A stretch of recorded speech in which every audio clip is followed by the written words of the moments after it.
Marcel High School. He was an all-conference shortstop back-to-back conference champions. He was drafted in the 27th round, 365th overall, in the '86 amateur draft by the Philadelphia Phillies. Elected to attend after Valley College, Florida Southern University. He was a member of the 1988 NCAA Division II championship squad. He signed eventually with the Los Angeles Dodgers organization as a free agent. He was named the rookie-level Gulf Coast League Player of the Year in 1988. Promoted to Vero Beach Dodgers, where he played for the Class A Advanced Florida State League, FSL, and was a member of the 1990 FSL champions.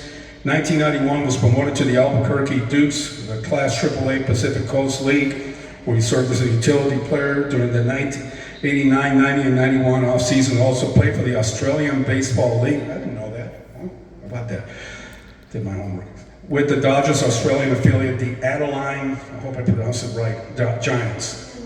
1991, he served as a player coach for the Bakersfield Dodgers at Class A Advanced California League, position he held until 1994. He served as a player coach for the High A San Bernardino Spirit, also in the Cal League in 1995 before coaching full-time with the San Antonio Missions of the Class AA Texas League in 1996. He began his managing career in 1997 with San Bernardino.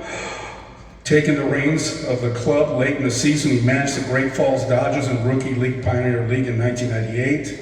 He managed the Yakima Bears of the Class A Short Season Northwest League, returned to San Bernardino in 2000, and led the club to the Cal League title. He was moved to the Wilmington Waves of the Class A South Atlantic League.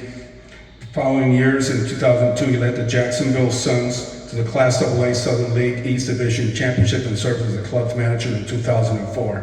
After serving for 17 years with the Dodgers organization, he joined the Los Angeles Angels organization in 2005 as a coach of the Salt Lake City Stingers, or the PCL.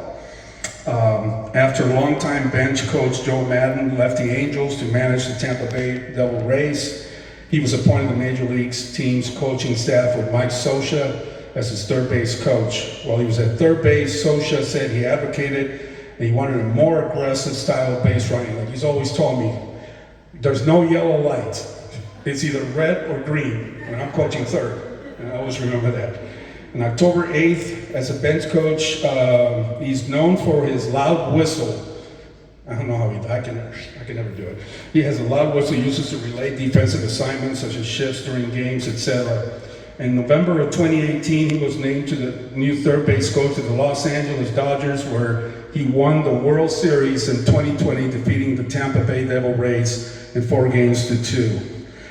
One thing I always remember is me and my daughter were in Miami, and we got tickets because the Dodgers were playing the Marlins.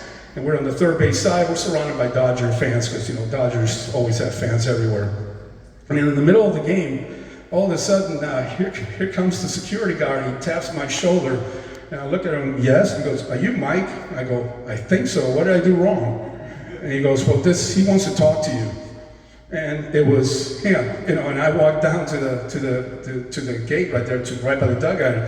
First thing he said, he goes, "Would you ever have imagined when we were sitting in the dugout at San Bernardino Valley College that you would be here watching the Dodgers play the Marlins and I'd be coaching third base?" And quite frankly, no, there's no way I could have imagined that. So ladies and gentlemen, it's my honor to introduce to you our fourth and final inductee in the Professional Wall of Champions of San Bernardino Valley College, Mr. Dino Ebel, the third base coach of the Los Angeles Dodgers.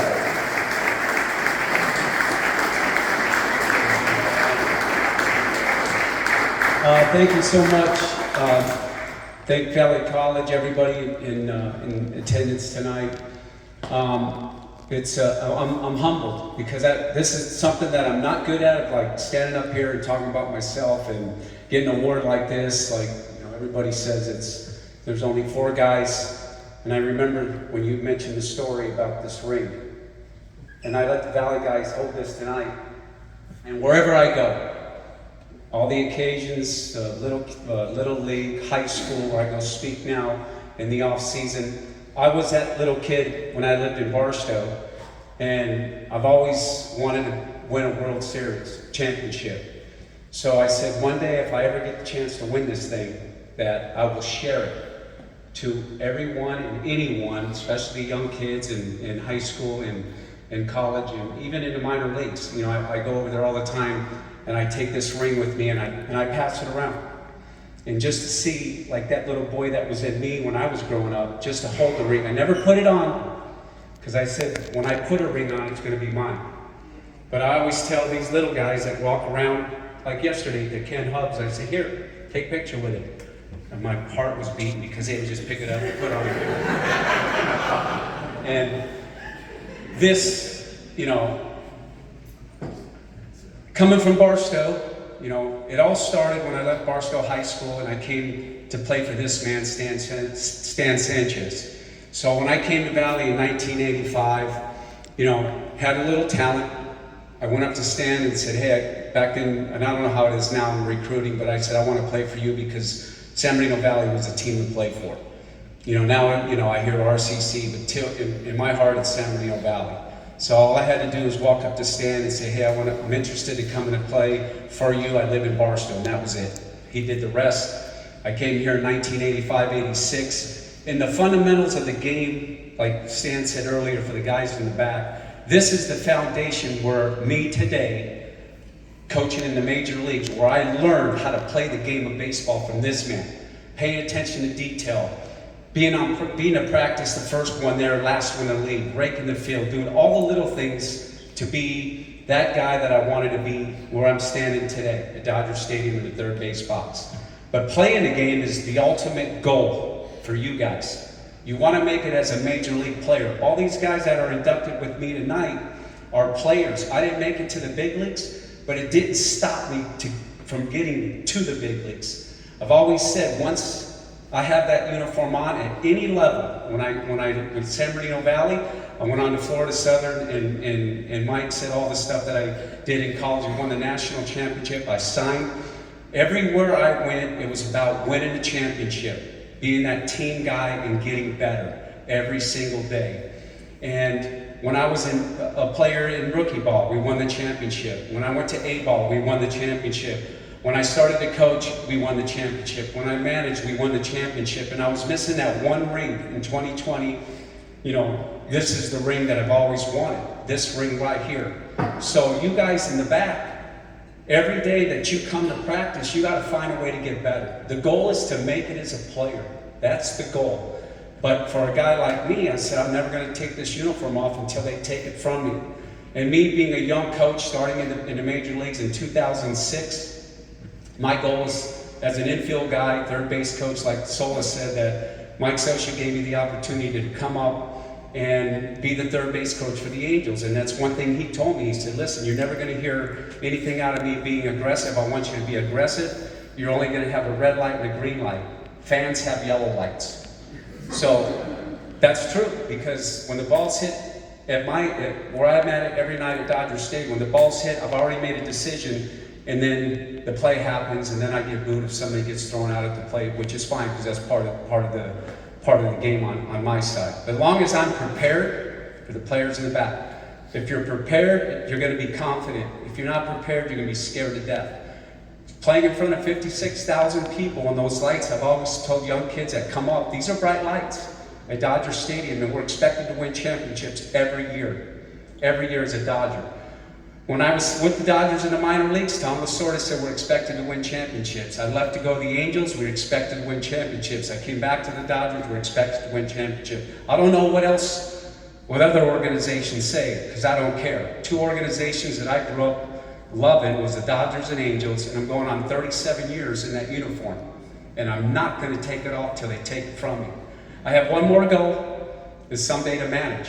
So I've played, I've coached, I've been the bench coach, and I'm missing one thing as a manager, and I'm not going to stop until I get that job. Can't apply for it. You know, they got to come to you. It's just the way it works at the major league level. Done some interviews, which is good process. It's good experience for me to go through talking to other organizations. But the dream would be, you know, someday to be a major league manager and to win a World Series. But to stand up here tonight, it's just what an honor coming to San Bernardino Valley. I tell all the young kids at school, you know, I have two boys that are going through the process. You have to pick a school to where you're going to play. So you guys are in a good position at San Bernardino Valley to show your skill set. There's always going to be eyes on you. You know, I always tell my kids, you never know who's watching. The days you think no one's in the stands, there's somebody there. So that one person can make or break your career. So if you go out and play the game hard every single day, put that uniform on that says Valley College, you got one goal, like, you know, the stories we heard tonight, being a team player. If they don't throw you a strike, pass the baton. Pitchers on the mound, you have to throw strikes to get ahead. And at the end of the day, if you're shaking hands and you're playing the game right and you're winning, there's going to be tons of scouts going to follow you because of your record. So when you guys take the field coming up, the season's getting ready to start, the goal is to win the championship.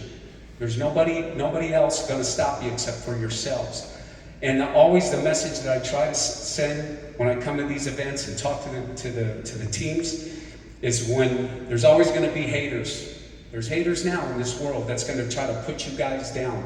You're not big enough, you're not fast enough, you're not strong enough. Well, you know what? That should be fuel to fire you up to prove those people wrong. Because that's what I had to do. Look at me, I'm 5'9½".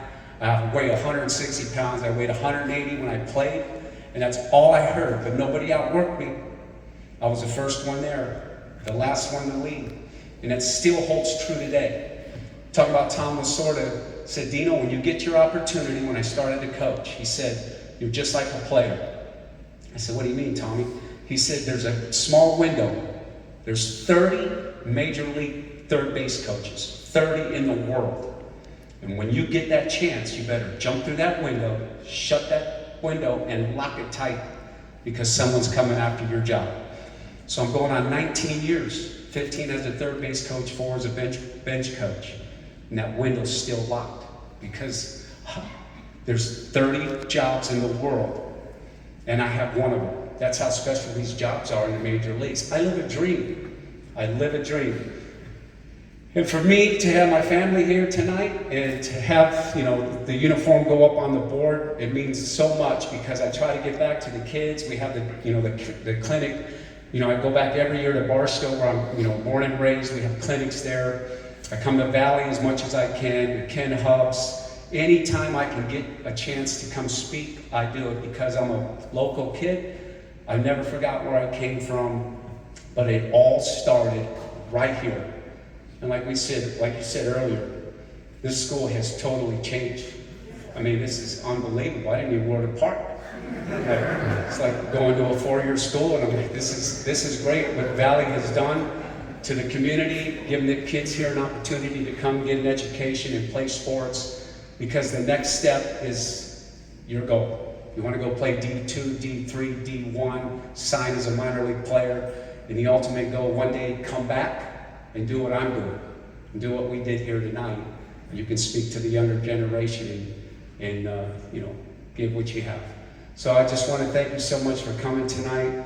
I hate doing this, talking about myself, but this is truly a great honor. You know, being here at San Bernardino Valley, being a Hall of Famer, now having the jersey hung up in the gym here, it means so much to me, and something that I won't forget. But there's a lot of Dodger and Angel fans here.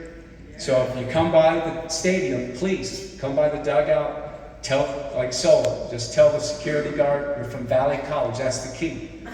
So tell them you're from Valley College, you're here to see me, and they'll call me up and I'll come out and say hello to you, take pictures, give you a ball, whatever you need, I'll try to get it to you. But, you know, Otani's a tough one. He's working out every day at the stadium now. This guy's a beast. I was with him and fortunate enough to be with him in 2018 with the Angels. But I tell you what, I was joking with my family the other day. I said, I'm at my grandson's practices and stuff, and I said, shoot, if we don't win in the next 2 years, I'm going to be one of these coaches here which is true. I mean, we got to win. So, hey, thank you so much for having me. I don't want to keep you any longer. Thank you.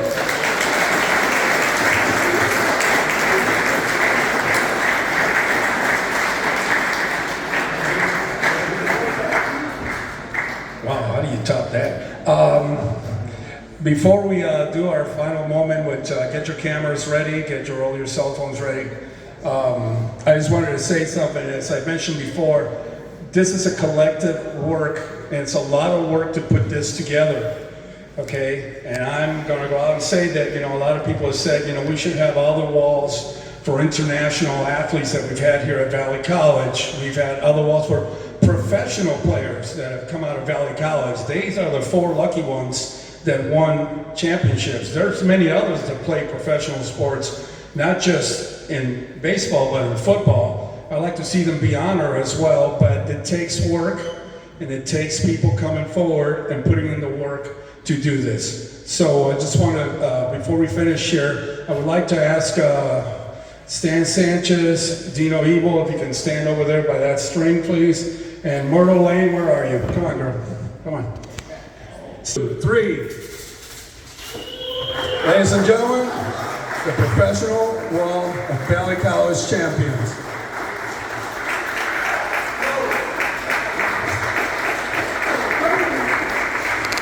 Thank you, everybody. At this point, I'm going to ask the families to come up here for photo shoots, and this concludes our ceremony. Thank you all. God bless. Be safe. Drive safe. Thank you.